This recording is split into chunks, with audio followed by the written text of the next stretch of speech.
So let's take 3 deep breaths. 1,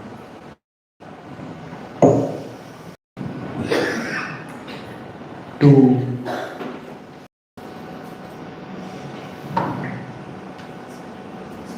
3,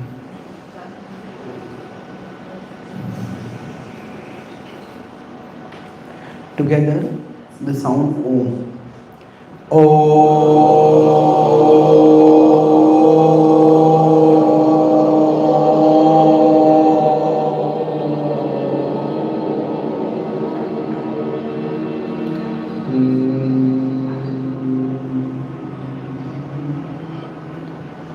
Once more, 3 deep breaths. This time, as you breathe in and breathe out, can be a gentle scan of your body, starting from your feet upwards.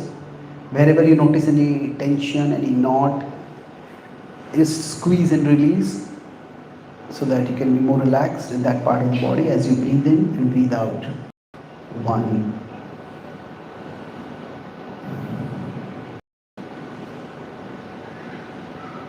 2,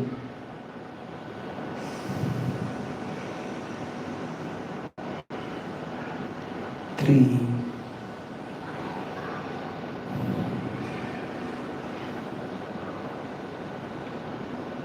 Together.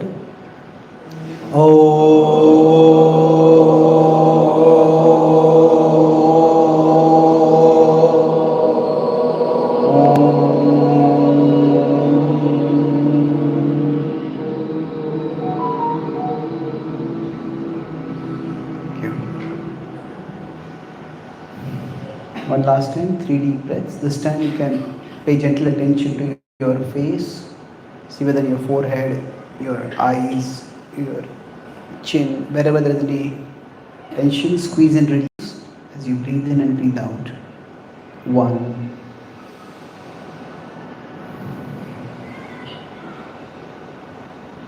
2,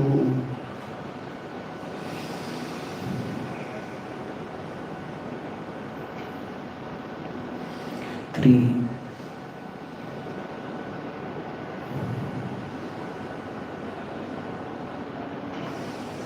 1 last time together.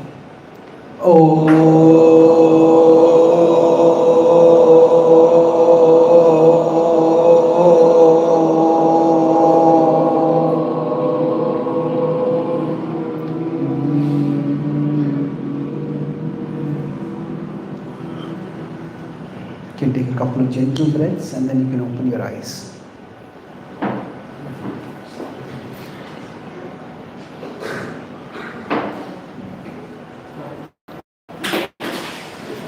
I'd like to welcome again Prabhuji. Welcome again.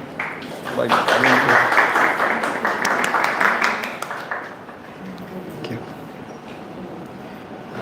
It's on? Thank you. It's back to mic, yeah. It's on, no? So, thank you.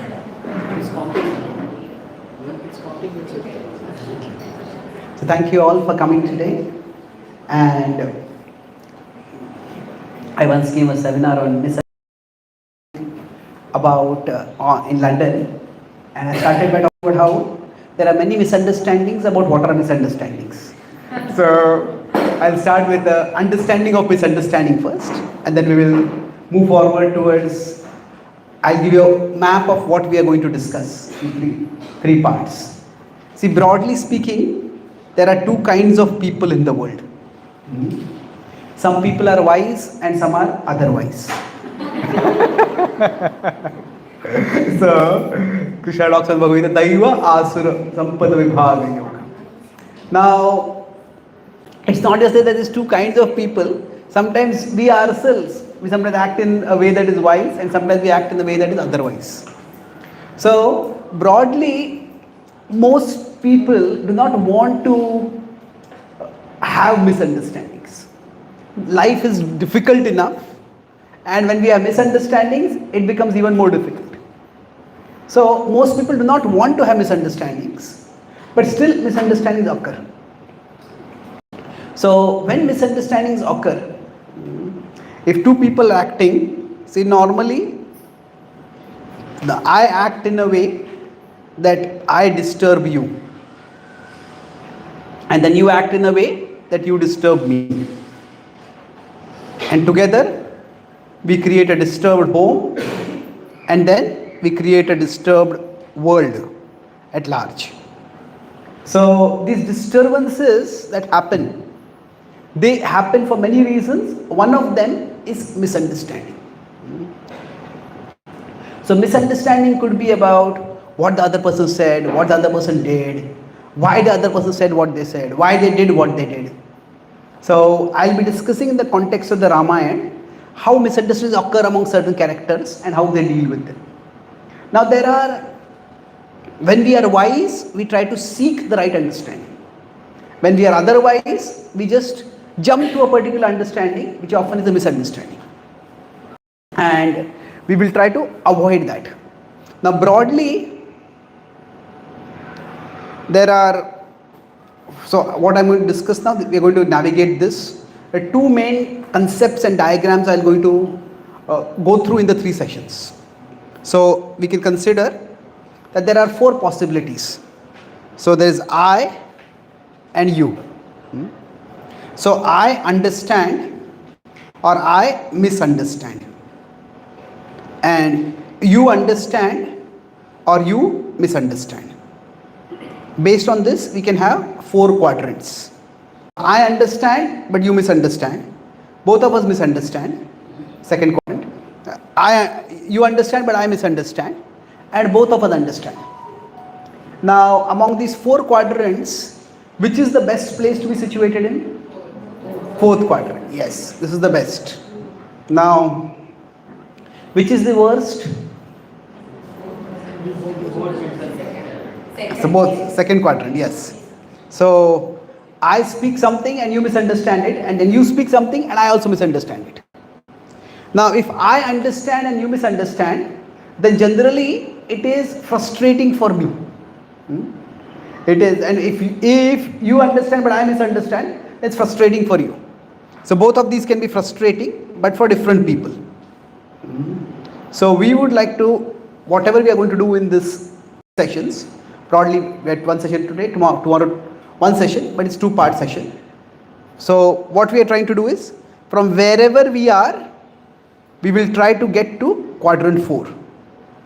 That how can I understand and how can I help others to understand. Now we can't really force others to understand. Sometimes the people have misunderstandings and they want to hold on to those misunderstandings.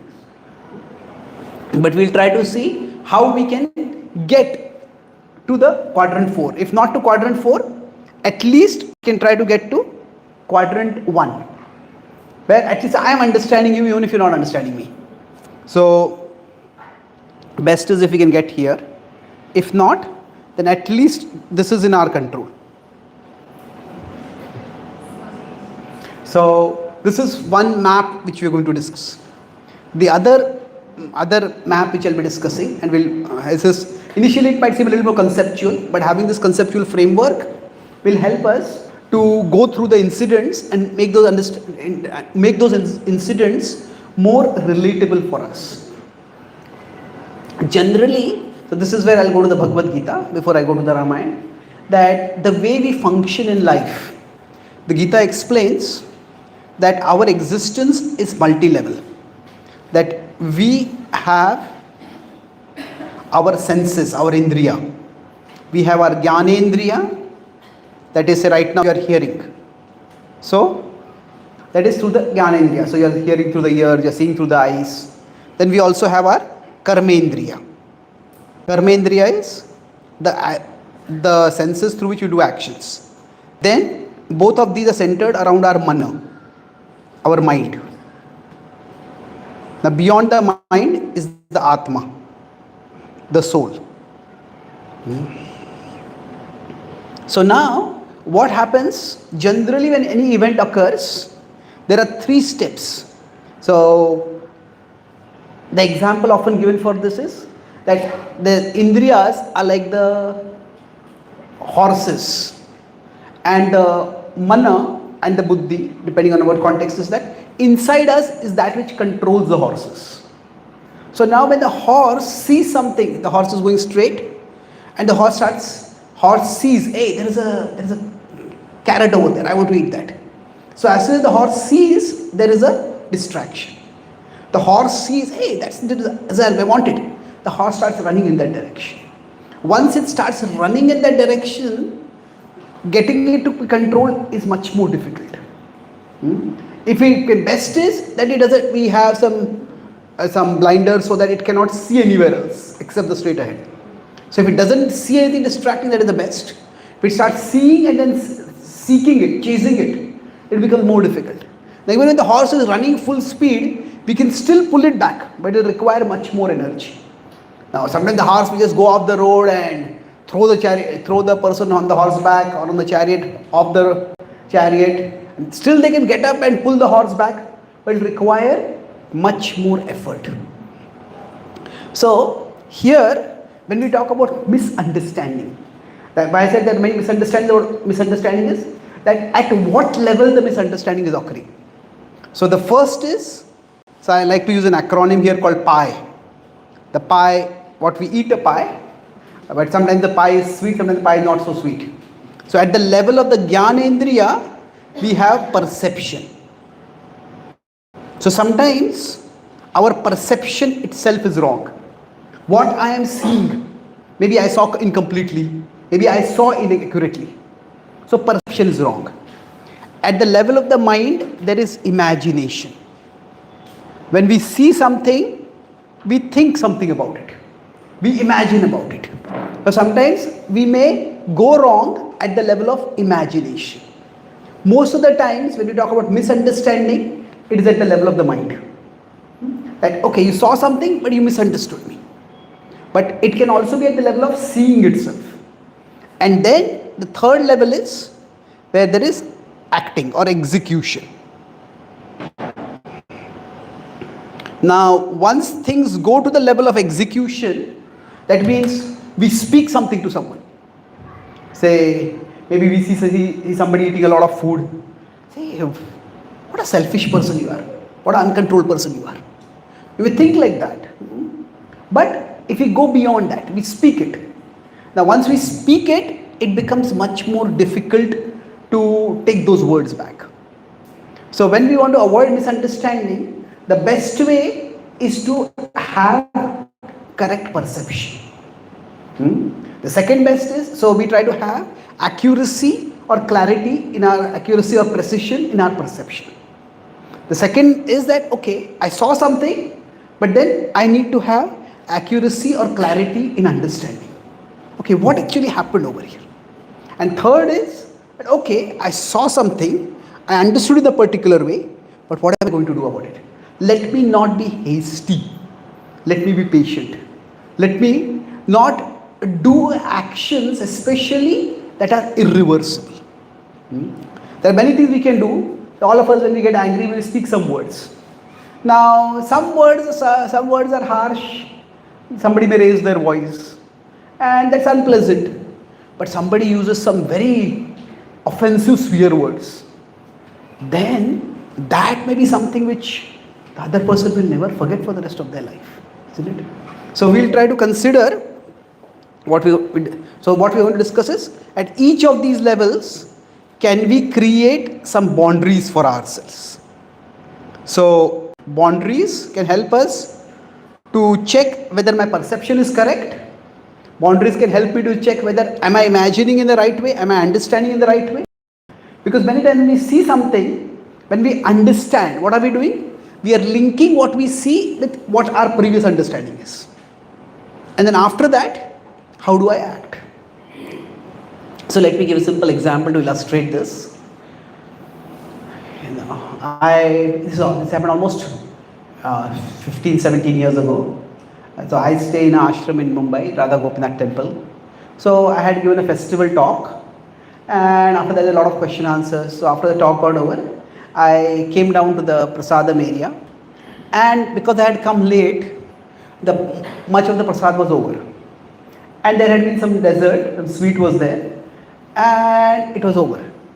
So I felt a little annoyed, and then I sat down to take food, and I saw there was another senior monk who was sitting on the opposite side, And I saw that he had that sweet and he had finished that sweet and he was taking the remaining food.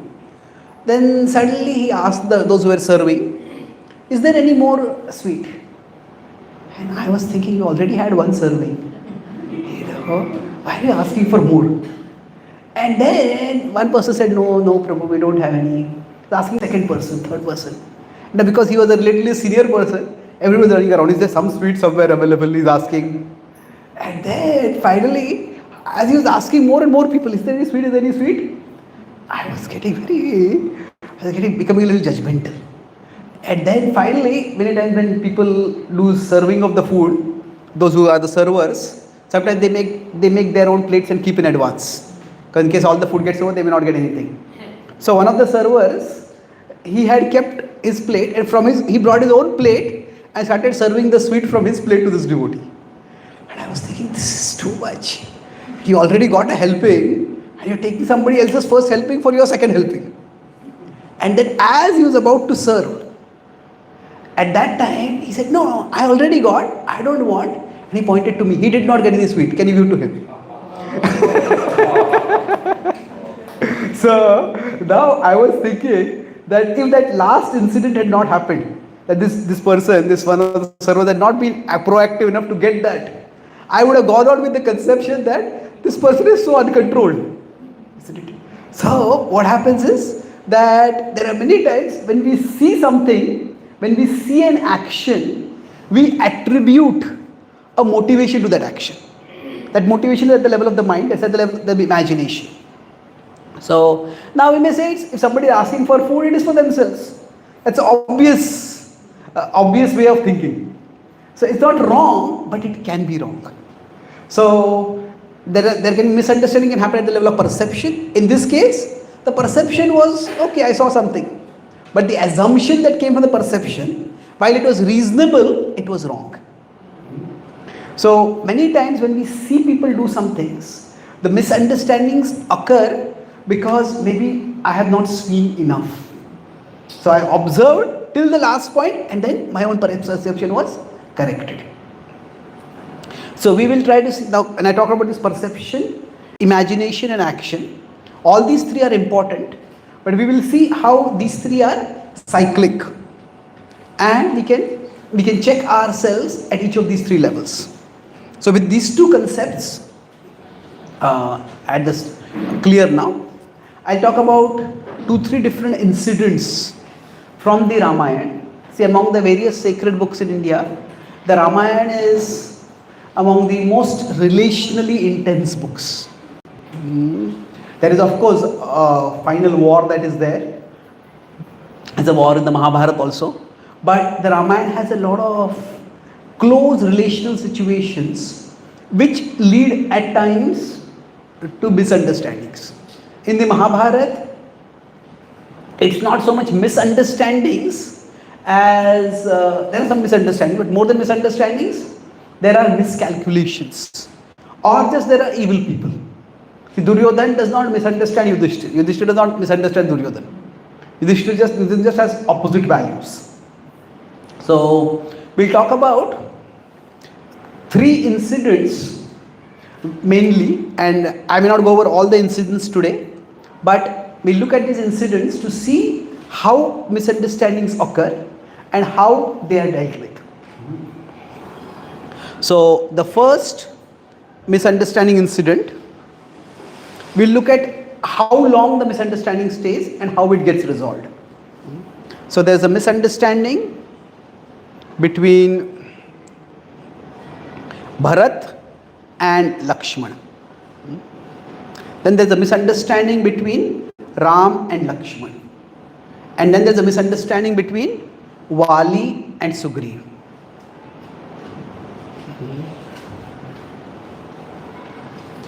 Now generally, in the course of life, when we face situations, we often have this understanding that, okay, life is linear.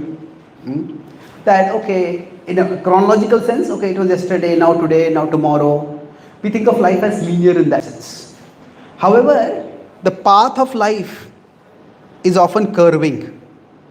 It can involve also U-turns sometimes. So hopefully we evolve and move ahead. But life's path is often curving.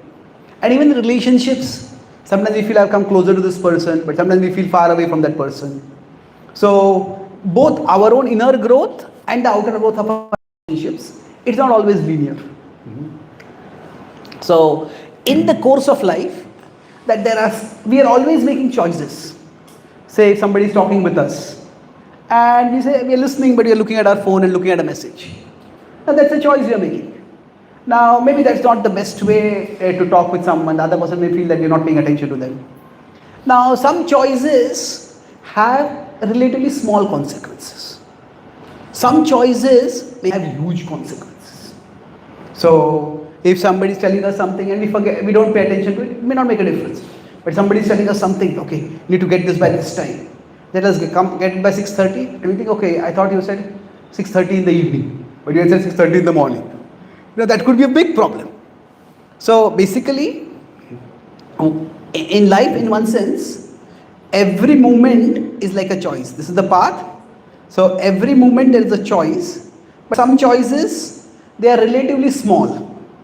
But some moments come when the choices can take us in almost opposite directions. And some choices, they could even take us in not just opposite in the sense of 90 degrees, but almost two completely forward or backward completely. So choices, now the one problem with life is when a high stakes moment will come, we don't always know that. Now sometimes we know. Say for example, if a child has come from an exam and the results have come out, and when the results are not very good, the child is discouraged or the child is encouraged. At that time, whether we appreciate, we console, we support, those are high stake moments.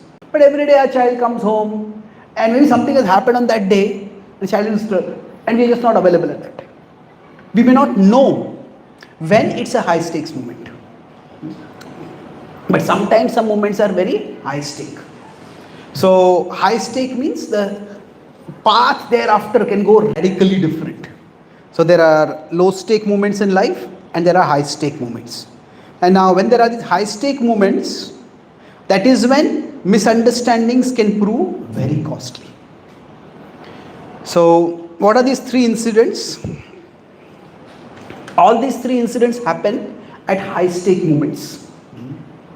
The high stake moments are that with respect to Bharat, and now these are chronologically I am describing the incidents, but we will explore each of these incidents to different degrees.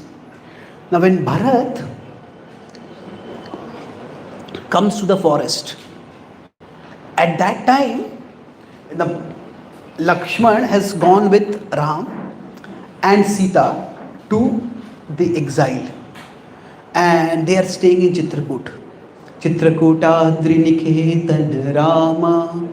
They're staying there, and in some ways Lakshman is more angry about the exile than is Ram or even Sita. Now Lakshman feels more angry because to some extent his nature is, he's a little more short-tempered. But another thing is that normally if we love someone, the nature of love is that if there is any suffering, let that suffering come to be, but not to the object of my love. So for Lakshman to see Ram in exile, the person who was meant to be enthroned, the person who was meant to live in royal prosperity and power, to see that person living in a small forest hermitage, a cottage that they had constructed, in great austerity, in utter poverty, that caused him a lot of pain. And when this pain had been caused to him, there was anger. The anger was, this was not just unjust, this was utterly unacceptably unfair. How could Ram is such a virtuous person? How could such a thing happen? How could it be allowed to have happened? How could I not do anything to stop this from happening? So all this was going on inside him. And while this was going on, that time, when there is anger inside us, and the anger is not processed. So generally speaking, this is a theme we'll come back to again in future, especially. Generally when we say there is anger, what anger is hot. Right? So if we let time pass, then what happens? People cool down. So it becomes cool. Now this is true, but if too much time passes, the anger doesn't become cool, it becomes cold. Now when it becomes cold, at this point it becomes hate. So gussa, nafrat. So when there is a anger towards someone and there is absolutely no communication with that person, and then the negativity keeps going on and on, that can go down to hate. And this is what happened between Vali and Sugriv. We'll discuss that later as we move forward. But at this point, Lakshman is faithfully doing service externally, but internally he's still feeling that anger. This was so unfair. And when the anger is there, some action has to be taken against someone. It's not necessarily the person is short-tempered. But it's just that when something bad has happened, something not just bad has happened, but something bad was done by someone, then there is a strong feeling I have to do something about it. So now, in this situation, when they are in the forest, at that time, they hear some loud sound. They are all trained warriors. Ram and Lakshman, even Sita is a Kshatrayani. She also understands, she has lived in a Kshatriya environment. So they all say, this sound is not just a sound of any animals moving around. This is the sound of some huge army marching. So Lakshman immediately climbs up a tree. He says, who's the army coming over here? From where are they coming? So are they hostile? Are they friendly? As he looks up, he notices this army is coming from the direction of Ayodhya. And then he sees it's a giant army coming. And there is the elephant of his father. That is the king's elephant. And on that king's elephant, there is the king's elephant is coming, but there is no king over there. And then he sees Bharat over there. And as soon as Lakshman sees Bharat, he loses it. He says, he immediately goes down to Ram and he says that this wicked Bharat is not satisfied having sent you to exile through his mother. Now he has come to finish that job. He has come with the entire army to kill all of us now, to kill you around. But he doesn't know that I am here to protect you. Today the earth will drink the blood of Bharat and all those who try to attack you. So at this point, Lord Ram says to him, Oh Lakshman, you know the heart of Bharat as well as I do. Why are you so angry with him? Why are you so suspicious of him? Is it that in a urge of passion, you agreed to come to the forest? But now, seeing the austerity of the forest, no, you have become irritable and you're taking that anger out on Bharat. If you find the austerity of the forest too difficult, then I will ask Bharat to stay here with me and you can go back and rule the region. When Ram says this, Lakshman is annoyed, he is angered, but he calms himself down. And then, when Bharat comes and actually Bharat opens his heart and begs Lord Ram, I am utterly unqualified for the kingdom. I did not want this kingdom. I do not support this at all. I want you to come back and take the kingdom. So at that time, what happens? Lakshman realizes he had made a terrible rush to judgment. and his judgment was completely wrong. So if we go back over here, in this particular incident, the perception in one sense was reasonable. In fact, here we see from Bharat's perspective what exactly happened. Now Bharat knew I am the younger brother, and in traditional societies the younger brother's words may not have that much weight, especially in major issues. The younger siblings, they may be objects of pandering. That लाडला कहते हैं उसको, तो you listen to them in small things, but you don't listen to them in big things. So he wanted that his request should have weight, and for his request to have weight, he brought a large number of people with him. He brought the city's leaders, he brought the elders, he brought the army. It's not just I want you to come, we all want you to come. So the very activity that he had done out of the earnestness of his heart, out of the goodness of his heart, that itself led to the conception in Lakshman that he has come with the ill intention. So this is the way the world can work, that sometimes our good intentioned actions can be seen as ill intentioned. And the more we act according to good intention, the more the other person sees that as ill intention. So fortunately for here what happened? While Lakshman was short-tempered, Lakshman was impulsive, Lakshman got angry, but he had Ram to restrain himself. So he saw something, he thought something, he spoke, but he did not act on it. So here, if you consider, the boundary came at the level of execution. So in general, misunderstandings can easily happen, and the nature of the world is that misunderstandings will happen. So now here I am using the word misunderstanding as slightly different from manipulation. So Kaikeyi was manipulated by Manthara. Now we can say she also got a misunderstanding about why Dashrath was doing something. But I am using the word misunderstanding more in terms of situational occurrences rather than intentional occurrences. That somebody deliberately planted a wrong understanding in someone. That's not what we are talking about, is it? Situationally it comes up. So all wrong understandings are not necessarily misunderstandings. So somebody can get wrong understandings because situations.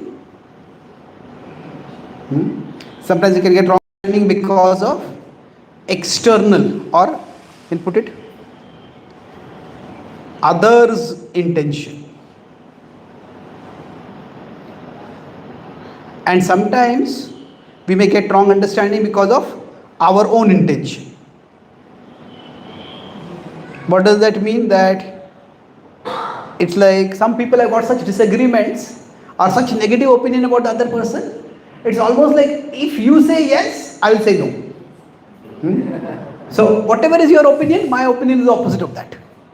So it's like I just don't want to understand you. I was once trying to do some mediation between two people, and one of them came with a relatively open reconciliatory attitude, and he said, I can see that you are very angry with me. Can you tell me what did I do to make you so angry? The second person said, you exist. Now, the other person was not saying it in a hateful or arrogant way. He said it that everything about you makes me angry. This is the sound of your voice, the way you laugh, the way your face changes when you laugh, the way you sit, the way you walk, the way your hair falls on your face. Everything about you irritates me. Now what happens if we have such a negative attitude towards someone, then whatever we do, it's whatever the other person does, we are likely to misunderstand it. So when we are talking about misunderstandings, we are talking about this particular situation, where something comes from situation itself. That means it's not that we are being manipulated by someone. So this is misunderstanding. We could say this, we can call it as manipulation. And where somebody else is planting a wrong understanding inside us. And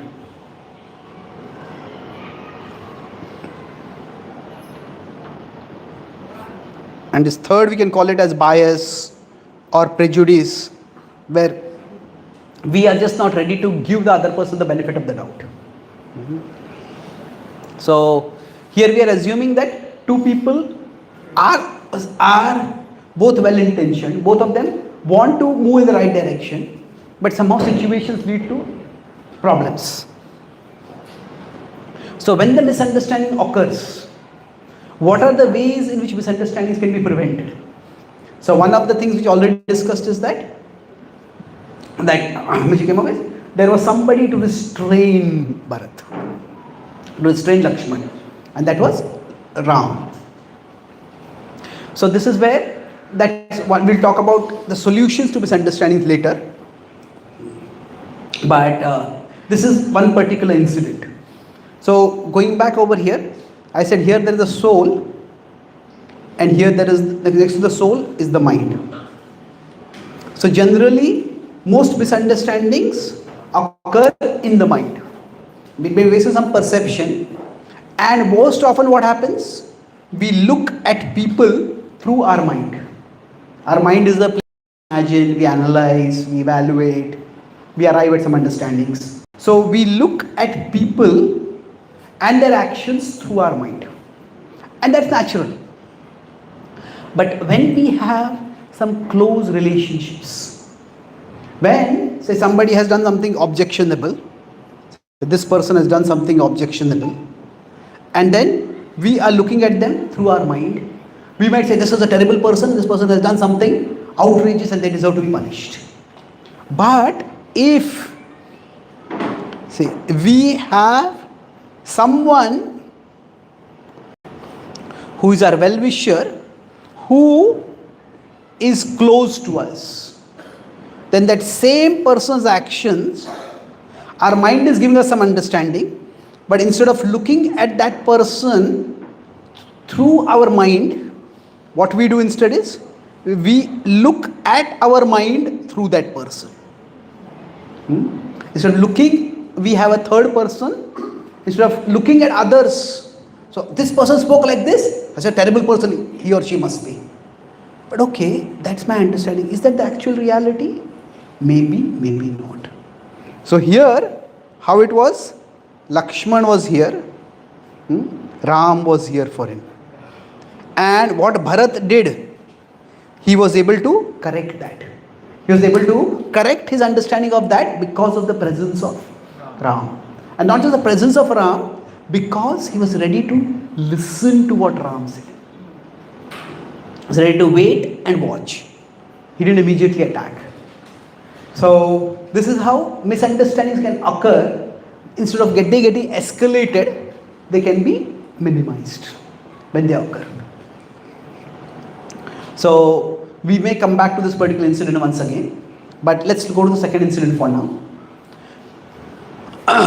And the second misunderstanding was between whom? Ram and Lakshman. Now, as I said, the high stakes situation, the first was that Ram and Lakshman were exiled.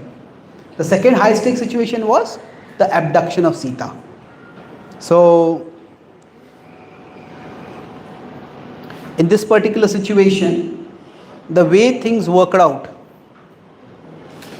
was quite horrific and tragic. See, generally, here I'll add one more concept. We've not elaborated on too much, but just in terms of understanding. See, in life, what happens? Whatever happens is a combination of two things: choice and chance. Now, choice and chance means choice is what is in my control. Chance is what is beyond my control. So, we were planning to arrange for a projector for today's program. So, I had communicated that I am not getting my projector, you please get yours. But they said that, can you get a projector also? I said, I'll try.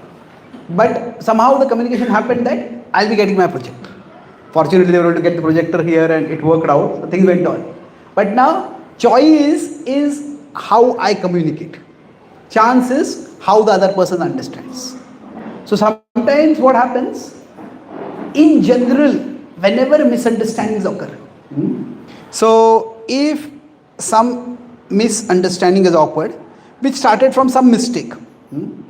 So what happens is, if it is my problem, if it is others' problem. If it is my problem, I always say it is because of chance. If it is others' problem, I say it is choice. So, if I forget something, there are so many things on my mind, I forgot it. If you forget something, you deliberately don't take me seriously. You deliberately annoy me. You want to get me into trouble. So this is how, when difficulties come up, so now sometimes what happens, the choice we make is wrong, but the chance works out that, okay, it's not such a big problem, things work out. Then it's not a big problem. Last month, actually December, I was going to the Middle East. I was going to Dubai for some programs. And when I was going for the program, and the organizers from Dubai, they called me and they said that, okay, we are arranging your ticket. I asked them, what about the visa? They said, you can get the visa on arrival. So I said, fine. I had gone to Dubai a few times before. So earlier also I had got the visa on arrival. So then I went to the airport to catch the flight. And when I was checking in, they said, where is your US visa? So I had a 10-year US visa, but it had just expired a few months before. And I called the organizer. He said, you didn't tell me that I need a US visa to get the on arrival visa. So I said, I thought you already have a visa and you already know about it. So now I said, can we apply and get it? He said, at least take 3-4 days. I said, all my programs will be over. In 2 hours I had to board, 3 hours I had to board the flight. So now we could say I could blame him, he could blame me. So now, was it choice? I could have clarified, he could have clearly told me. But somehow I forgot. So now, choice from our side, it went wrong. But then, what happened? Fortunately, I thought, okay, so the idea in the Middle East is that if America has given you a visa, that means they have done the due diligence. And if America considers you a safe visitor, then we'll also consider you a safe visitor. Many of these Middle East countries, not all of them, but many of these have outsourced their security to America to some degree. So, so then I asked them, which other visas are applicable? So normally I go to UK in June, but this year I had gone in November. And I had got a 6-month visa. So October I had gone to UK, October end. So I said, I have a UK visa, will that work? He says, yeah, that will work. So choice went wrong, but chance worked out right. But sometimes what happens, choice may go wrong and chance may also go wrong. And that's when things become really bad. So when Sita was abducted, it was a series of things that went wrong. There many small choices went wrong, but many big chances went wrong. And what happened was an utter disaster, was horrifying. So in this case, let's look at the incident. So this was almost the last year of their exile. So they were staying in Nandakavana Jana Pavana Rama, and they were staying there. At that time, Ravana created a conspiracy to try to abduct Sita, and before that, to sideline her protectors.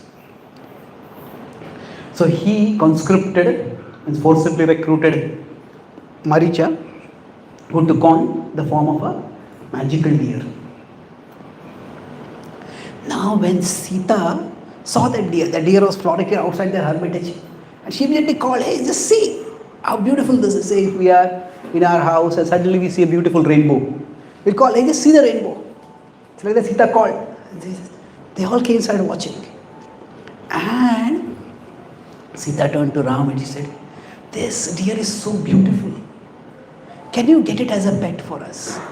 We'll have it for some time with us, and then we can take it back with us and give it to Mother Kaushalya as a memento of our time in the forest. So there's absolutely nothing wrong in this desire. And when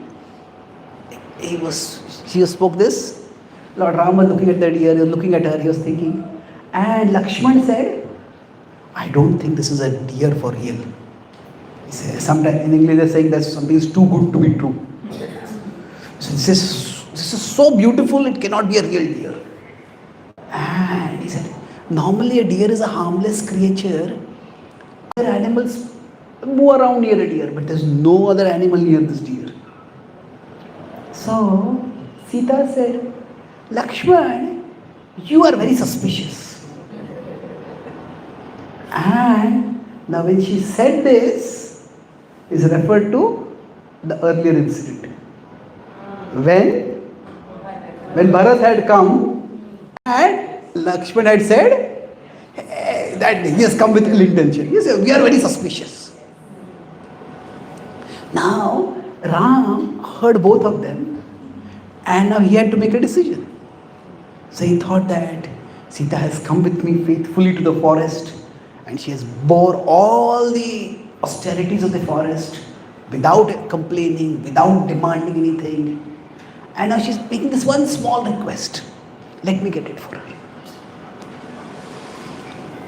And then he ran to get the deer. Now when he ran to get the deer ran away. That was expected.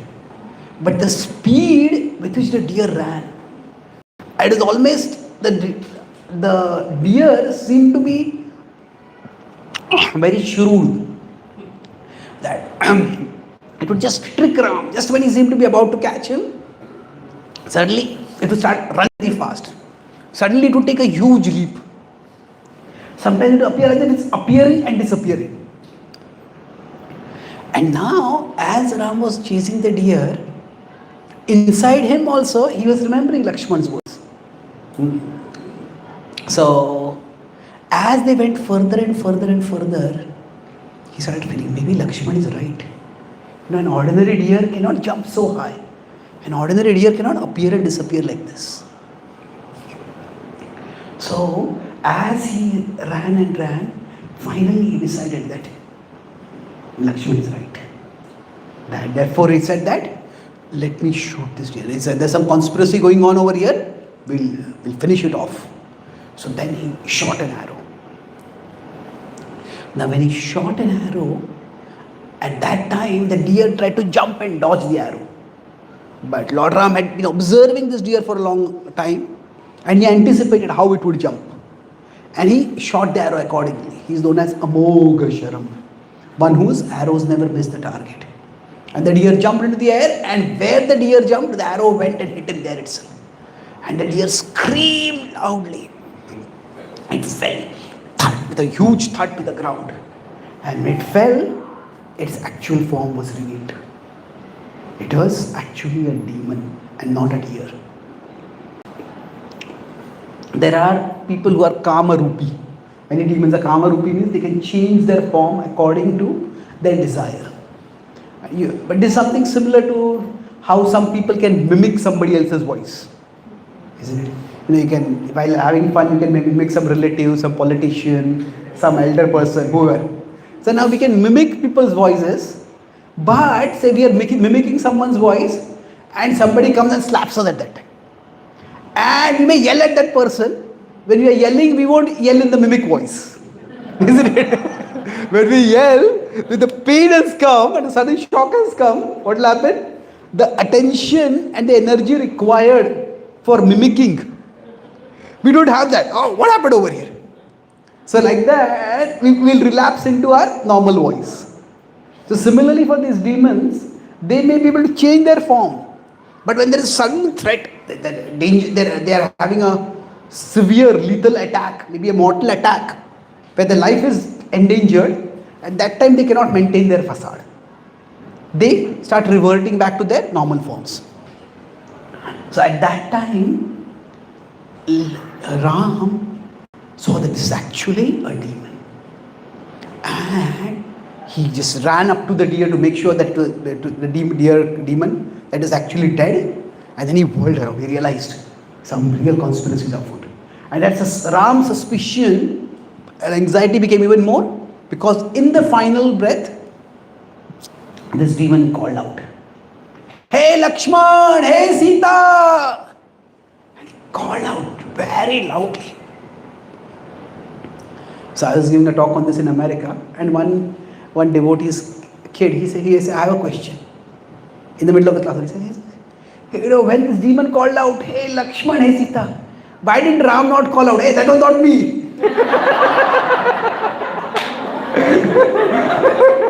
The whole problem could have been solved. So now, the answer to that is that actually, when the Lord comes to this world, He is performing Naralila. Naralila means, although He is omnipotent, He does not always exhibit His omniscience, His omnipotence, His capacity to know everything, to do everything. He doesn't exhibit that all the time. In fact, one of the main purposes of the Valmiki Ramayana is to demonstrate the behavior of an ideal person. And if somebody has all power in the world, for them to do the right thing is not difficult, isn't it? But when we don't have power and then we have to do the right thing, doing the right thing will be much more difficult, because there can be bad consequences of that. So Lord Ram, most of the times in the the Ramayana, does not exhibit his omnipotence. There are only one or two incidents where he actually shows or uses his divine might. One is when he gets angry and he seems to evaporate the water of the ocean. But then after that, immediately he stops it, and then they try to make a more human effort. That is to build a bridge to cross the ocean. So now in the hierarchy of the universe, there is a moral hierarchy and there is a physical hierarchy. Moral means who is how good and how bad, and physical hierarchy is in terms of strength. So in the moral hierarchy, the devatas are higher than the manavas come, the humans come, and then below this the asuras come. The asuras are the most evil, devatas are generally the most moral, most good, and humans are a mix of both. Now in terms of the physical hierarchy, the devatas are very strong and the asuras are also very strong, almost as strong as the devatas but slightly less, and the manavas are much lesser.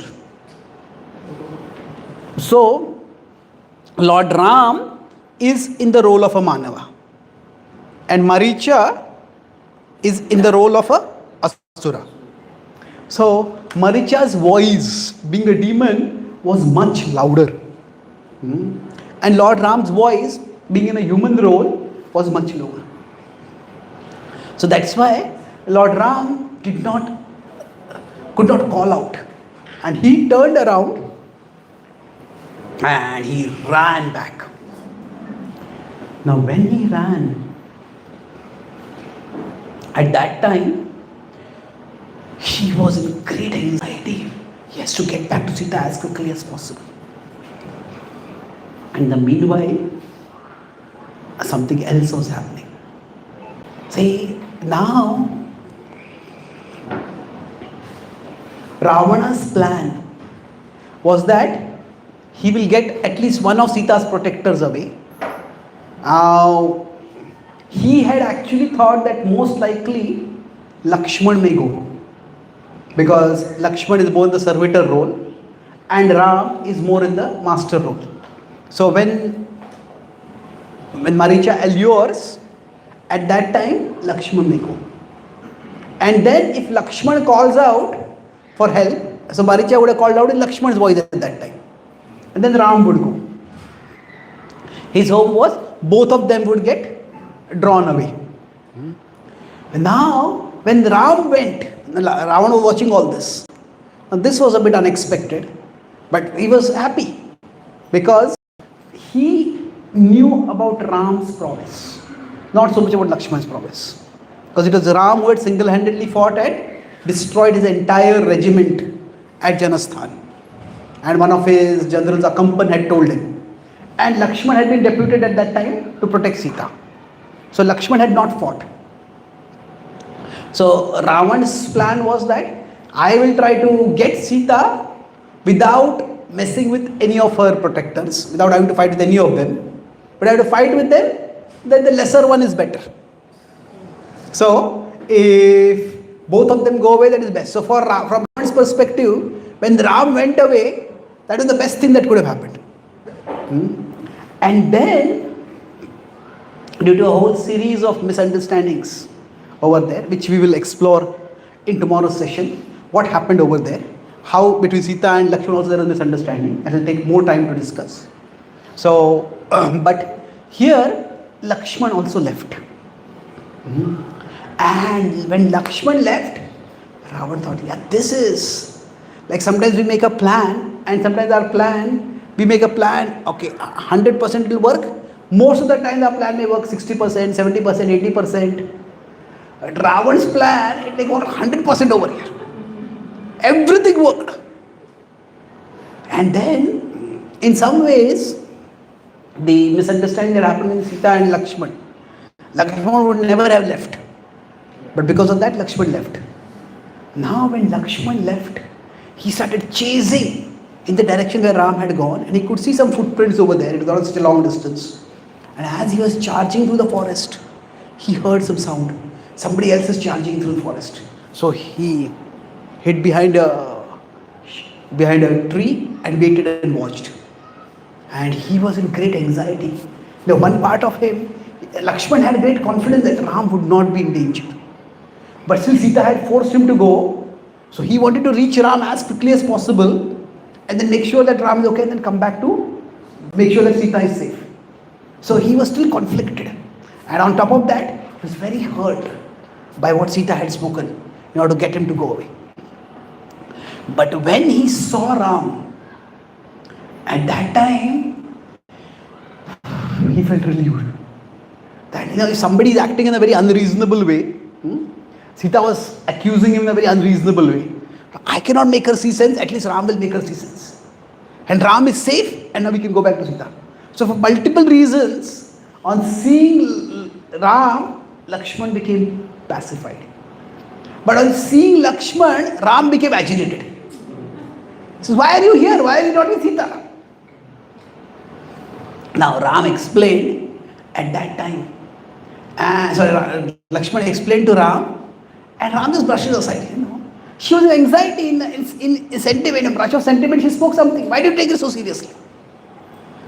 So now, sometimes what happens is, we are disturbed by something, and then we tell it to someone, and if that person is not disturbed, then that makes us even more disturbed.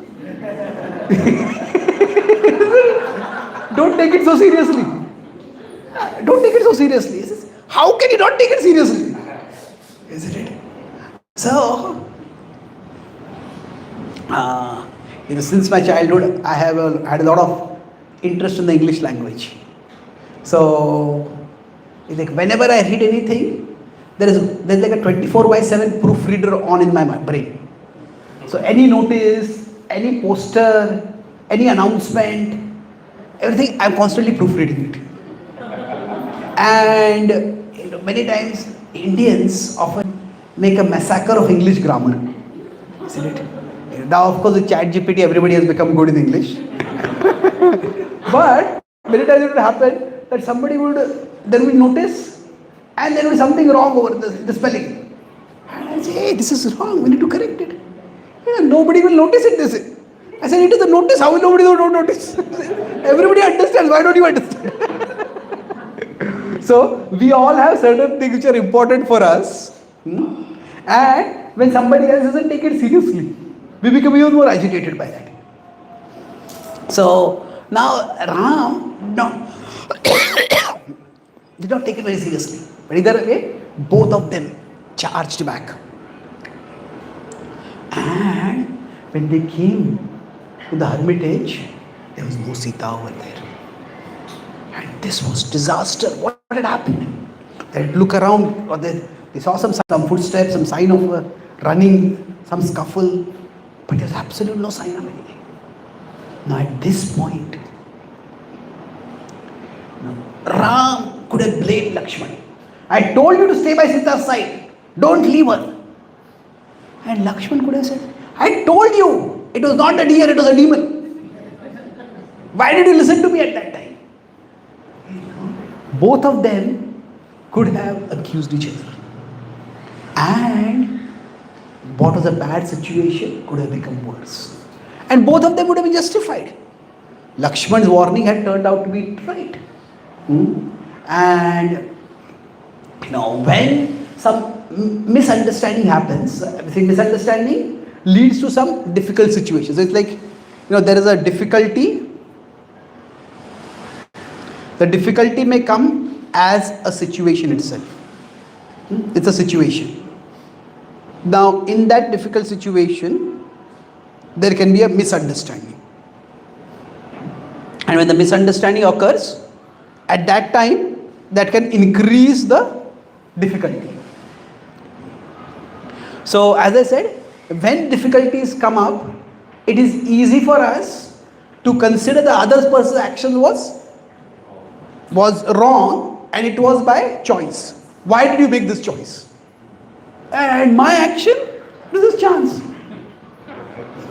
So that can make things just worse. So in this case, both Ram and Lakshman, what they did was that they just put, neither of them blamed each other. Now this has happened. But let us move on from here. In the Bhagavad-Gita, one of the characteristics of the Daivi Prakriti, of those who are of godly nature, that is described to be apaishunam. Apaishunam means aversion to fault finding. That when somebody has made a mistake, don't beat them up for that mistake. Apaishunam. So, how could they avoid blaming each other? Because both of them are focused on fixing the situation. Now Sita has been abducted. That has happened now. Now what can we do about it? And, yes please. Question. Is it also because each of them made a mistake? If one of them made both the mistakes, the things to understand? That's possible. But then always, even if both of them have made mistakes, you could say, your mistake was bigger. So, in some ways, we could say that, now mistake is also a little strong word to use. It is, sometimes okay, this is a bigger subject, but let me mention it right now. That, how do we know something is a mistake? So broadly, when an action is right or wrong, there are three factors for deciding it. That I use the acronym ICE for this. Like ICE prevents the flow of water. So like that, what happens is, was the intent wrong? Was the content wrong? Was the effect wrong? So how do we know that some action is wrong? Somebody was ill-motivated in doing it. Or they misjudged it. Like a doctor wants to have a patient come for a long time, and the doctor deliberately gives some medicine which prolongs the disease in the treatment. The intent is to fleece the patient and not to treat the patient. That's intent is bad. The content is the doctor misdiagnoses. Maybe there are 5 symptoms, the doctor focuses on 4 and assumes that this is this disease, but it turns out to be some other disease. The content is wrong. And third is the effect is wrong. The doctor diagnoses rightly, but maybe the patient has some other complications because of either the side effect and things become complicated. So generally speaking, when the effect turns out to be wrong, now was that effect foreseeable? We could say it was foreseeable, but there is a human element in it. We are all limited. So generally speaking, when there are difficulties that come, at that time, we are dealing with a difficulty. There is one thing which can, or 4 words which can, when there is a misunderstanding that happened, there's already like a bridge, there's already a gap created between the two people. Now either we can bridge that gap or we can aggravate that gap. And there are 4 words. When the effect comes out, these are very satisfying to the ego and very destructive to the relationship. I told you so. So when you start with this, now if we have been proven to be right and the other person has been proven to be wrong, if the other person is responsible, they already accept that, okay, my judgment turned out to be wrong over here. But when we use it to lord it over the other person, that makes things far, far worse. So I told you so. So the point is not, when something bad has happened, the point is not on who was wrong and who is right. The point should be how to make things right.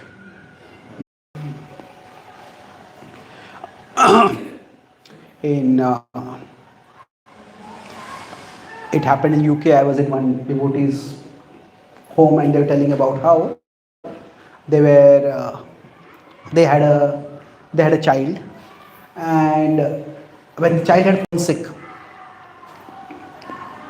so they had so this child had fallen sick and they had a regular family physician, and the family physician had said, this is a bit of a serious problem and you need to pay attention to this, you do this treatment. And the father, just give it a moment. That's okay, if I need it later. Okay. So the father had just done a big contract and he had earned a lot of money, and he said that let's get a better doctor, I want to offer the best treatment for our child. So they had consulted a top physician of the country. So he had some medical issues and he said, we will consult a top urologist. And they consulted a top urologist and says, actually this is not a serious problem. And then unfortunately what happened was that urologist, although the top urologist, he had not properly considered the case history of the patient, of the child. And the child's, it was a minor sickness, it got aggravated, and then the child died, unfortunately.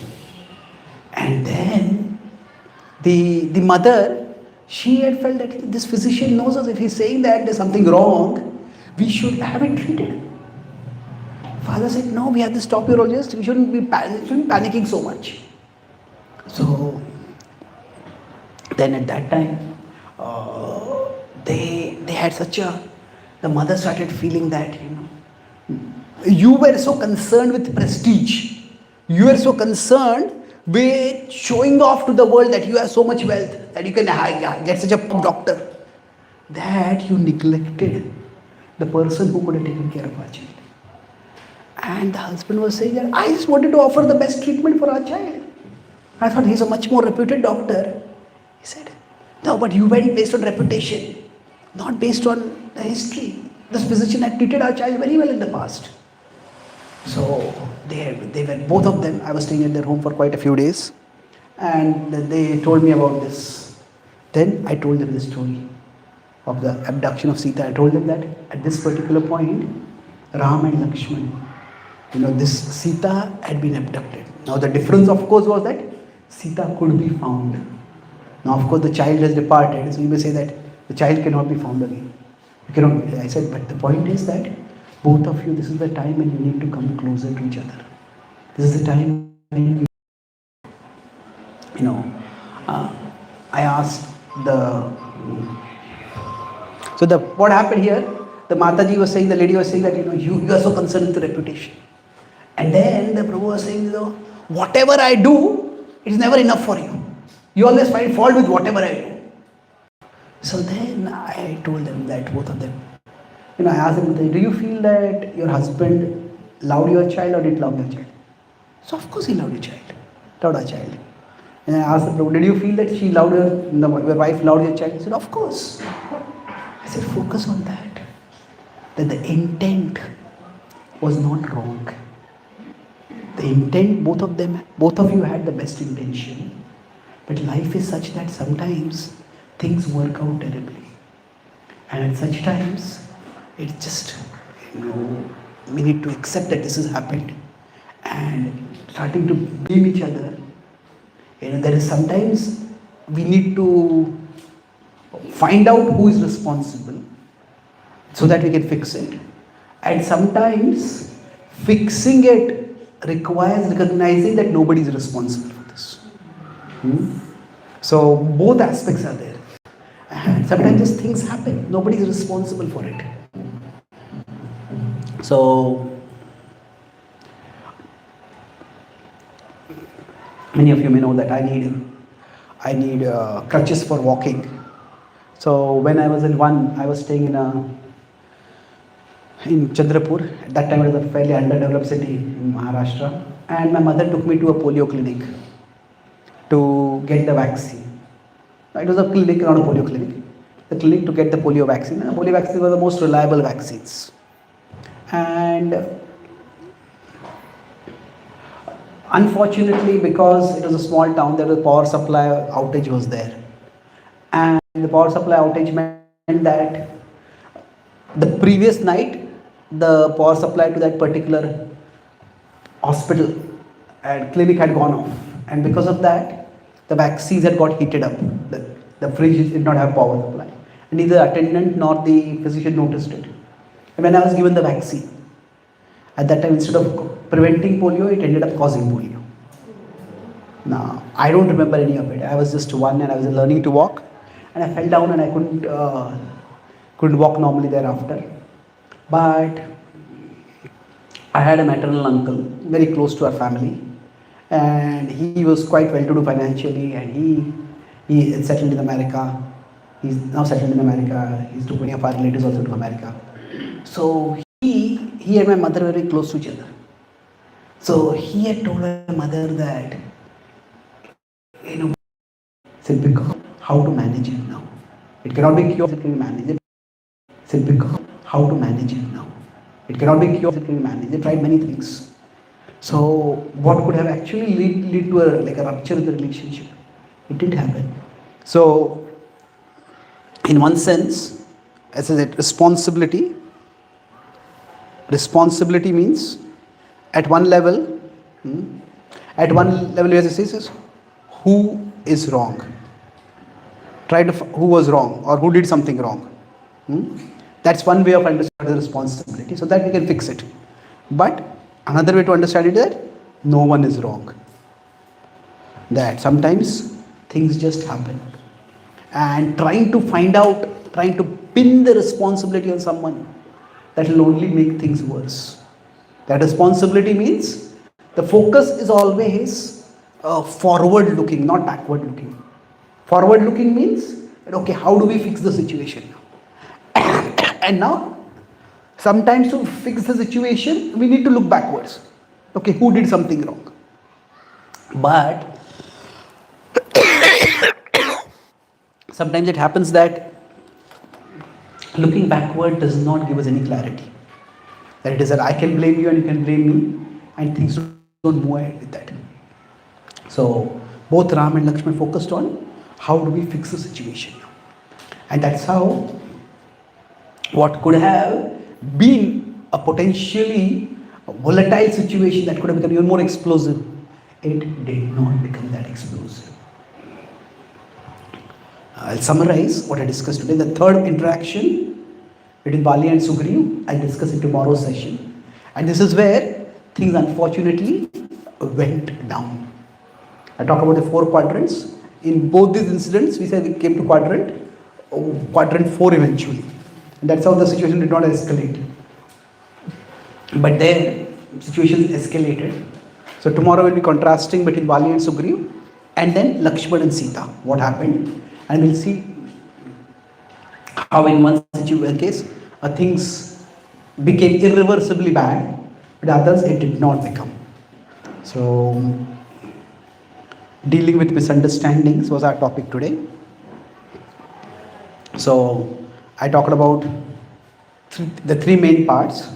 First was the conceptual level, a concept, then example 1, and example 2. So what the concepts we discussed, two main things. That what happens is that there are two people involved in this misunderstanding. So I can disturb you and you can disturb me, and that's the worst case situation. So I understand and I misunderstand. The two possibilities. Similarly, you understand and you misunderstand. So what we would like to do is, we would like to, from wherever we are, we want to come to quadrant 4, the best situation. And we can't always do that, but at least we can try to get there. If not 4, at least we try to understand properly so that we're in quadrant. If not 4, then at least in 1. And then the second thing we discussed is that when misunderstandings occur, they can occur at 3 levels. At the level of the perception, we have our Gyanendriya, Karmendriya and Mana. So we try to create a boundary to protect ourselves at the level of perception. That means we try to see whether I am seeing it accurately. The second is imagination. Am I seeing properly? Then am I understanding properly? And the third is execution. Let's not act out. Let's not be rash in our actions. This is the pie. Then I discussed 2 examples. One was of Bharat and Lakshmana. And in this case, in one sense, Bharat's positive intent, that very thing was seen by Lakshmana as evidence of negative intent. That itself was seen as negative intent, and that is somehow the nature of life at times. So fortunately, there was, Lakshman was here. For him, let's put it here, that although Lakshman was here, he had Ram next to him. And thus, rather than simply, when he rushed to judgment, it was wrong. But the good thing was that he listened to Ram, and thus his misunderstanding was revealed. So having some good relationship, having some good association, a close relationship or a close guide, close friend, it can help us to prevent rushing to judgment. And the second example I discussed was of Ram and Lakshman itself. In this case, we discussed how basically everything that could go wrong in one sense went wrong over here. So generally, whenever some problem comes up, the tendency is, if it's due to me, I will say it was chance. And if it is due to you, I will say it was your choice. You made a bad choice. You made a bad decision. But the responsible thing is, in the case of Ram and Lakshman, both of them could have said, I told you so. I told you that it's a deer. It's not a deer, it's a demon. And he could have said, I told you to stay with Sita. Why did you leave? So they didn't do that. Rather than the focus was on, when we say we want to be responsible, find out sometimes it is who is wrong. That is, we try to focus on that and try to fix the situation. But sometimes it is no one is wrong. Rather than focusing on who is wrong, we focus on, okay, now that this has happened, how do I fix the situation? So when we understand this particular dynamic, that how can we say no one is wrong? Because when you use the word wrong, how are we going to decide it? Talk of 3 criteria. What are the ICE? Anyone remembers? Intent, content and effect. So sometimes the intent, if the intent is good, now we are all finite beings, sometimes we may make a wrong judgment. So don't beat people up because they made a wrong judgment. Because the wrong judgment turns out to be wrong often only when the effect comes out. So at such times, we focus on the other person's intention, and by that we let go of whatever bad has resulted. And that way, when the bad situation has come, we don't make it worse, but we try to do what we can to fix it. Thank you very much. Hare Krishna.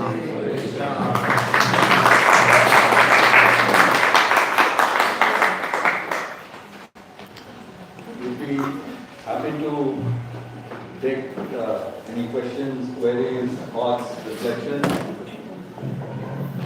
Please.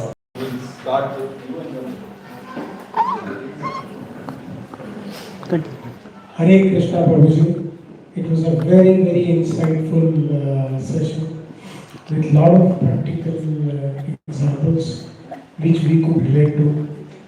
The biggest challenge which I see in my life is that while I understand there is a perception, there is an execution, there is an imagination, and setting the boundary is right. Now that is known at the knowledge level. But when it comes to a situation, the all boundaries which are set goes off at such a short moment that your execution is so fast that you just lose your temper and you just cross it at the actual level. So how do we address this situation that we reached from perception to execution in a very fast mode? Yeah. So, very important question that sometimes if you consider this PI, P-I-E, sometimes perception to execution can be like a steep upward climb. So for example, if somebody is much more, say, powerful than us, somebody is our superior, somebody is our, say, somebody is our boss or somebody is our elder, then even if we perceive wrongly about them, then to act on it is not easy. There is culture, there is context because of which we cannot do it. But, so this is generally what happens with superiors. But when we ourselves become superior, then what happens is, then it goes in the opposite direction. So it's like, I can very easily act. So if a father figure misunderstands me, I cannot yell at them.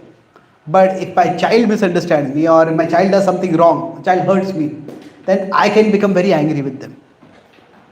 And that's why, the more outer power we get, the more inner power we need. So the more outer power we get, so outer power and inner power, if you consider,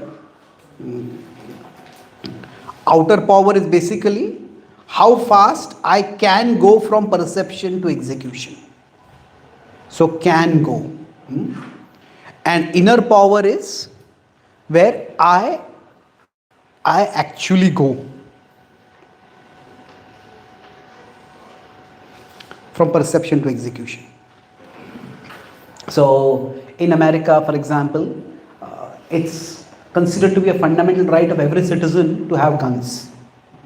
And their logic is that not only should every citizen have guns to protect themselves from criminals, their logic is citizens should have guns good enough to protect themselves from the government. The logic is that the British were ruling and the British became exploitative.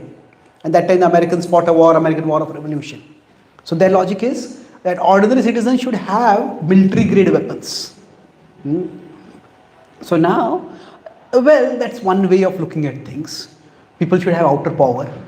But then what happens is, if that outer power is without inner power, so it's not that most people are going to get angry and shoot people. But there are people who are mentally disturbed. Somebody might be mature, they may get a gun license, but they give that gun or they don't keep the gun properly closed, and some less mature person gets their hand on a gun. And there are these horrific school shootings that happen sometimes over there. So that's because people who are not responsible, they get their hands on guns. Now some people say you should ban guns. But I was in London. London, the problem is knife attacks. So you cannot just removing outer power is not the solution. Ultimately, you have to give people inner power. Now, of course, some outer power needs to be removed at times. But the thing is that in general, in a normal course of life, the outer power comes gradually as we grow in life. And the expectation is that as outer power is coming, is being bestowed by the world, the person is also developing inner power. So Now we'll all get angry. And say, now if I as a speaker get angry, now I should have enough restraint that when I get angry, when I am as a speaker on the dais, I should not be screaming and yelling and shouting at people.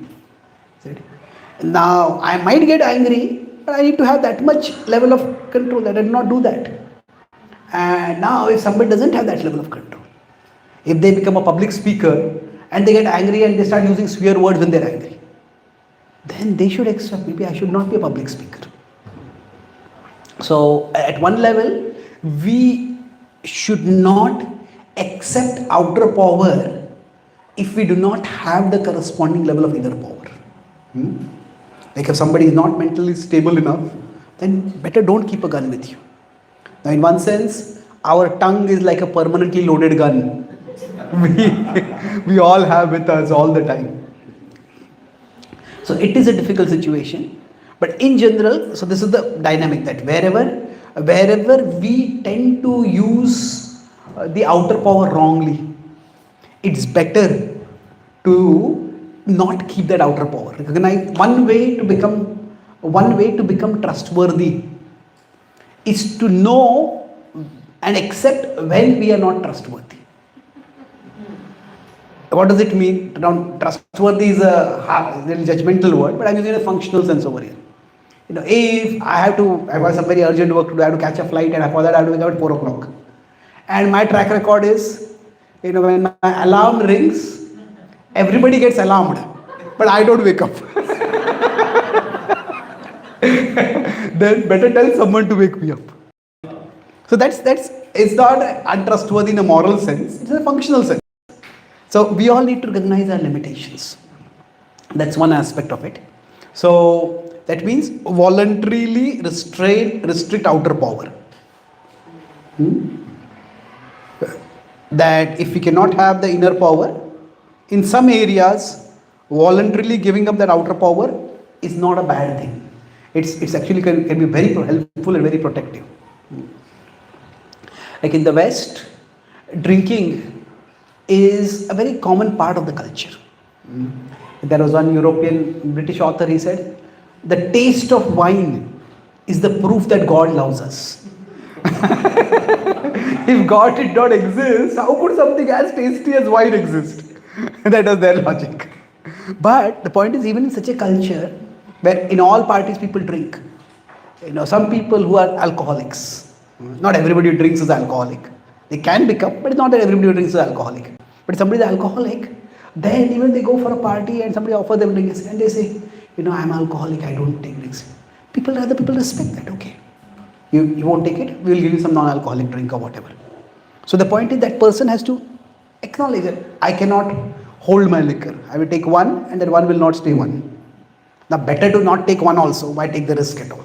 That's the best thing. But my point is, creating outer boundaries is very helpful. It requires some humility, but it's a very easy way to avoid situations from escalating too much.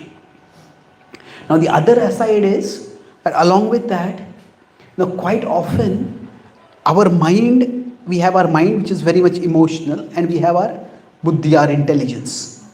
Now sometimes the mind becomes so strong that our intelligence is completely overpowered. But still, what happens is, there are certain things which are non-negotiable for us. And non-negotiable means this is something which I have to take care of, no matter what happens. So I was in Australia and a couple had come to meet me. And both the husband and wife were looking a little hesitant to talk. And so the wife said that, I had given a seminar on anger management. After that they were talking, said that when my husband gets angry, he becomes so angry that I feel scared of him. And the husband was looking quite sheepish, and he said that, I would never ever hurt my wife. I want her to feel safe at home. But nowadays there are all these crime TV serials, and people's mind get filled with all kinds of imagination. Not only of what I may do because of that imagination, but what the other person may do. So it just leads to erosion of trust and feeling of safety at home also. So he said, I would never do anything to hurt my wife. But he says, that when I get angry, I just can't control my anger. I don't know what happens to me. I just lose all control.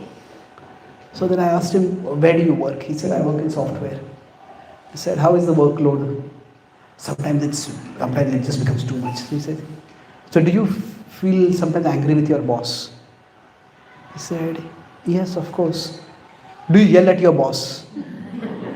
She looked at me, I said, crazy. He said, of course not. How can I yell at my boss? I would lose my job. So I told him, there's a Jewish saying, have your ears heard what your mouth has spoken? He says, you get angry with your boss, but you don't yell at your boss. That means you have the capacity to control your anger. Earlier you said that when you get angry with your family, he said, I just can't control my anger. So I said that for you, inside your mind, inside your intelligence, it's registered that a job is a non-negotiable thing. I cannot risk my job, no matter how angry I get. So he says, is your family also not non-negotiable for you? So I said, yeah, of course, I don't want to lose my family. But he said, that is the direction in which you are going right now. So sometimes, so we all have anger, you could say, sometimes the word anger is a little vague. Everybody gets angry in life. That is just natural. But the more precise word which we should concern is aggression. Aggression is the expression of anger. So now anger everybody will get. Because it's wrong in life and we'll feel angry. But then all of us, our aggression can be within certain boundaries. And if a small baby gets angry, the baby may just kick the mother. And the baby's feet are so tender that the baby gets hurt when they kick the mother. Isn't it? So rather than anybody get angry, the baby mother getting hurt. Now, if a young man gets angry and hits out at someone, it will be a big problem. If the president of America gets angry, can nuke an entire country. Isn't it? So there are different degrees of outer power also available. But the point is we all keep our anger within certain boundaries. And till what point does it go? That depends on what is non-negotiable for us. Sometimes it requires some serious level of contemplation. That this, what I think I would never do, I may end up doing that. And therefore, I will not go in this direction at all. Like sometimes, basically when we get angry or whenever that explosion happens from our side, what happens is, this one part of it is no big deal. It's okay. This is justified. This is right. Even when the mind gives us some unreasonable idea, it has its own reasoning. The other person deserves it. We'll talk about this tomorrow more, in how Vali became the enemy of Sugriv and how he justified it, crossing all boundaries at that particular point. But the point is, if with some serious intellectual contemplation, we recognize that this can take me this far. Maybe write it down. So, one of the things, this is an important question, so it's a long answer. See, one function of intelligence is to be able to foresee the future. So what happens? Every day we are making small choices. And the small choices seem small. But what happens is, those small choices in the long run will become very big. So sometimes we need to consciously direct our imagination toward the big consequence. So our mind at that time imagines and says, this person deserves to be taught a lesson. But then in that, how far I may go. So rather than simply feeling I can't control my anger or I'm such a terrible person, try to, this is how far I had gone at that time. And I could go further also. So maybe write down that situation, write down how we acted in that situation, and to remind ourselves more forcefully that I can go this far also. Shanai Shani Ruparame Buddhya Dhruti Gruhitaya. Krishna says that with buddhi we can strengthen our determination. With intelligence, we strengthen our determination. By that, we restrain our mind. So, if we tend to cross some boundaries and they go into non-negotiable zones, then writing that down can strengthen our intelligence. Of course, having somebody else who can remind us at that time, that's also very helpful. So, two things: outer power, we try to decrease it, and in the inner power, we have our mind. We can't predict how far it will go. But if with our intelligence, it's more alert, then we can pull it down. We can keep it down, basically, not go too far. Okay? Thank you.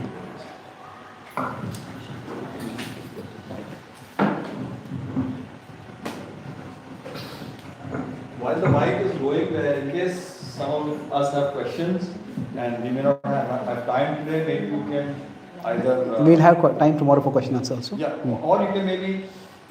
वापस जाने के बाद कुछ question आए, write it, send it to us. We can share it with him and he can maybe take a Zoom talk. Okay, Prabhuji, I know my question is coming between the devotees and the Mahaprasad, so I'll do this very quickly. Prabhuji, when you gave that example of when Mata Sita was perceiving Lakshman as being suspicious, so my question here is, when I perceive a person, is it based on the reputation he or she has built? Or is it I'm seeing through a particular color of a lens which is built through my belief system? Yeah, very good question. So when Sita said, Lakshman, you are very suspicious. So is it that we pursue people based on their reputation or our conceptions? It's a combination, it's almost like an unpredictable combination of both. Now we cannot live with a blank slate. We cannot live with a blank slate in the sense that our past experiences have shaped us. So if some huge looking person is coming towards us in a dark road, then we want to be cautious about it. So maybe we were bullied in our childhood, maybe we have seen some such people attacking others, so it's important to be cautious. But at the same time, that person might be huge body, but that person might be friendly. So in general, it's like whenever we are functioning, our own conception from inside and the other person's, here we can say it's our perception coming from outside. The perception may be based on that person's reputation, this appearance, whatever it might be. So now both of these, they come together, and based on this combination of both of these, we arrive at some comprehension, some understanding that now which should be prioritized. So I think that's something which we are all constantly deciding. So sometimes we may, better safe than sorry, we may say. That we prioritize our conception and we downplay the perception. But sometimes we may decide that if nothing is risked, nothing will be gained. We say we prioritize the perception. I think this is something which we all have to negotiate with life, negotiate with in life. And it depends also on what kind of stakes are involved.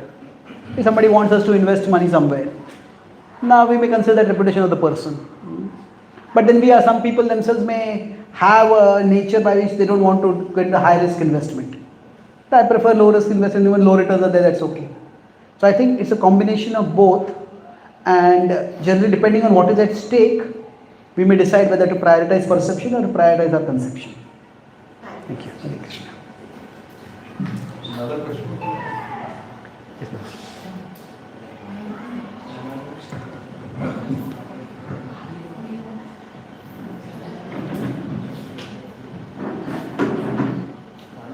Hare Krishna. Prabhu, my question is, today we have discussed about misunderstandings, and when misunderstandings happen, how we have to handle the misunderstandings. So my question is, how to avoid misunderstandings. Before the misunderstandings happen, how do you think we should conduct our life where we have lesser misunderstandings? So that, rather than tackling a problem after it is come, and we are talking about, today we are talking about, we already have a misunderstanding and how to tackle it. Yeah. But my question is, I got your question, avoid you Yeah, are I got having it. misunderstandings. Yeah. Can misunderstandings be prevented rather than corrected? Unfortunately, no. So we can try to minimize them, but there is no way that all misunderstandings can be prevented. Like in our Mangalarti sing Samsara Davana Loka. There's a forest fire. So I have a friend in California who's a firefighter. And in California, you might have heard last year there were very severe fires. Whole of San Francisco or LA, much part of LA, LA was devoured by the fires. So now what happens is that despite some best efforts, fires in the forest sometimes occur. Sometimes human action may aggravate the fires. So in one sense, to expect that misunderstandings will never occur, that is being unrealistic. Because life is so complex and life is also so fast. We see something and we arrive at some understanding over there. So what can be done is two things at an immediate level and at a regular level. So whenever we arrive at some understanding, some conception, which could be possibly misconception, don't act immediately. Pause. So having a pause is very helpful. So the perception may come, the imagination may come, the execution will not come. And the second is that especially if you are working closely with someone on a long-term basis, then have some time, maybe once a week or once a month, when we talk with them. And we can talk with some spiritual discussion, some mutual appreciation. But after that, we need to have some hard discussions also. No, when you did like this, you spoke, I felt very hurt by that. I just couldn't understand why you were speaking like this or doing like this. I thought it was like this. So now there has to be, broadly speaking, this kind of discussion has to happen when both people are relatively in sattva guna. Both people are in a related calm, reflective frame of mind. So it can, if it is planned, then gradually in those contexts, the discussions, neither person is feeling either aggressive or defensive. Both of them are calm and reflective, then the understanding, both of them can understand each other better. So if that second thing doesn't happen, then there will be 1,000 small things which build. At 1001 there will be a big explosion. Okay, thank you. Hare Krishna Bharti. Hare Krishna. Thank you for the nice class. Especially I like the point, rather than finding who is wrong, we should focus on how to solve the issue. And to give the example of your mother also. Very nice. Probably in lecture you said that devatas are morally higher than human. But how to understand this? Their morality is different than us, or like we see in the case of Arjuna and Krishna. Okay, so what do I mean by devatas are morally higher than us? In general, those humans who have lived with punya, they will become devatas. So in that sense, overall, without a good level of moral piety, they will not become devatas. Now of course, in the level of, while living as devatas, because they have so much outer power, they have so much access to outer pleasure, some of them may misuse it. And especially in the bhakti tradition, sometimes devatas doing some wrong things are also highlighted. But often that is something which happens once in a millennium. But such incidents are sometimes told in a consolidated form, and from many such incidents are put together. So that's why it may appear that devatas' morality is a little lax. But no, generally the devatas are quite moral. Vishnu Bhakta Suto Deva Asurasta Viparyayo. So they have morality, they also have some other, they have bhakti also. It may not be the highest level of morality, it may not be the highest level of bhakti, but on average, it is quite a high level. Am I addressing your question, or your question is something else? Oh, is there, their morality is something different from humans, or human morality does not apply to No, okay, is that morality different?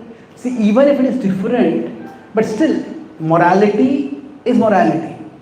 See, there are moral principles and there are moral standards. So the principle that there is something right and something wrong and the standard is what is right and what is wrong. That may vary. Like in some social circles, some swear words are quite common. And just because those swear words are common does not mean that all words are acceptable. Nowadays, in corporate world, there is something called cancel culture. Sometimes you use some words which are considered so derogatory that, especially in America, it is happening that you will get fired if you just use some word to refer to someone. So now, it is not that all their speech is pure. They may use many obscene words, many swear words.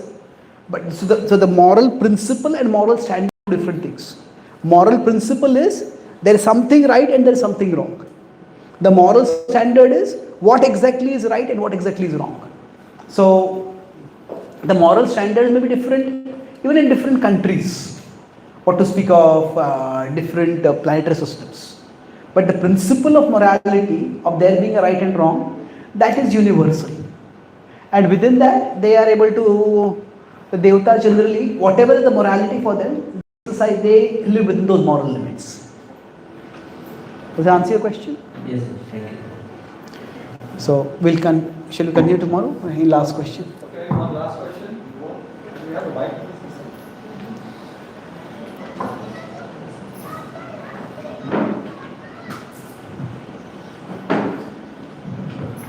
This is in reference to the first question which you answered. There are standards basically when your power increases externally. So if you have inner power, strength more, so your execution outside power would be better. Basically misuse of the power will not be wrong. So how is that will increase my power? How do to increase my inner power? Yeah, how do we increase our inner power?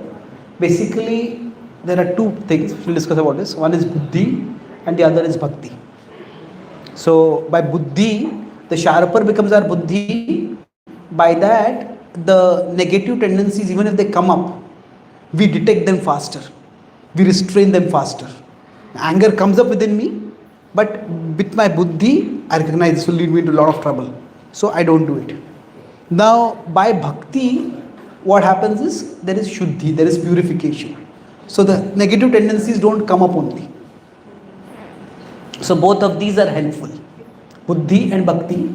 And in general, till bhakti can be also of different degrees. Till a high degree of bhakti is developed, buddhi is quite important.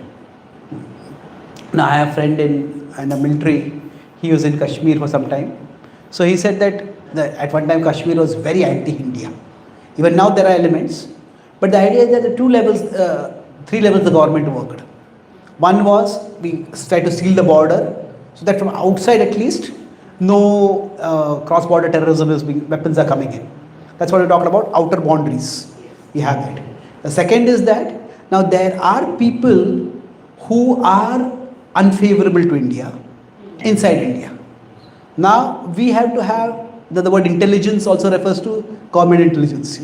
We have to have intelligence active so that they don't do any insurgent activities too badly.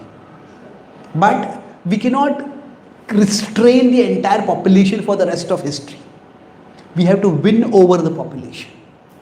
That we have to say that India we want your welfare also. If you have peace, we will bring tourists over there. We will have prosperity over there. Your children will have a safer life. So those who are favorable, we want to win them over. Now can we win everyone over? Unlikely. But we can win majority over. So buddhi is like wherever there are the rebellious elements, we keep them under control. But a bhakti that leads to purification, we win over. That there's no need to misuse the power to do good things in life. We can achieve good things in life even without misusing the power. Okay? Thank you. Thank you, Chaitanya Charan, for a wonderful session. Quick few announcements.